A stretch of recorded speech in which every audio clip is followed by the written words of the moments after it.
I've done a few challenging things in my time. 150,000 steps in a single day. That was challenging, but it was just one day of physical and mental exertion. I've also taught for the last 6 years, teaching 16 and 17-year-olds, right? But that's not difficult. I'm getting feedback. I'm improving, right? To the point whereby I'm very good at what I'm doing.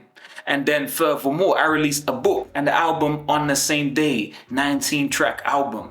Now that was difficult, but at the end of the day, it was about time management, and I knew that I could accomplish this. There was no doubts that I could execute. Now, the most difficult thing that I've ever had to do, in actual fact, is YouTube, man. YouTube, trying to build up this channel, trying to grow this channel. I feel like I've got a message to convey, a lot of ideas, a lot of creativity to express, but this has been, without a doubt, the hardest thing for me, right? And let me tell you why.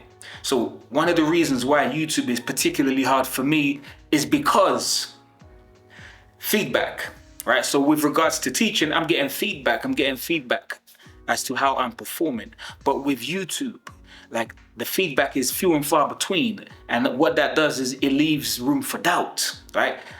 Am I doing this right? What is happening? Why hasn't this happened? There's so many questions that pop up because of the lack of feedback. Okay. Now, another reason why YouTube is particularly challenging for me is because of the comparison aspect, right? So when I did the 150,000 steps in a single day, there's not many people who attempt that kind of feat. So there was no urge to compare myself.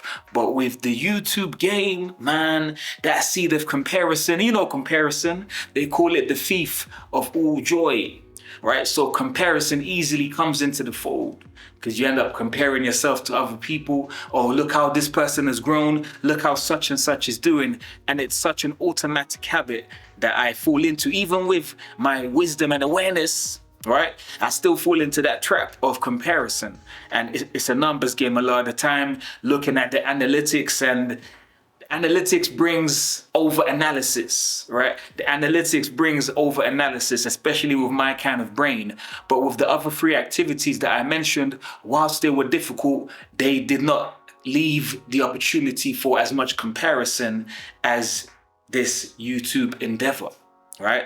Now, here's the thing about me is that, okay, it's difficult, but I'm not going to give up, right? I just need to continue, learn, iterate, try new ideas, and just focus on producing quality content.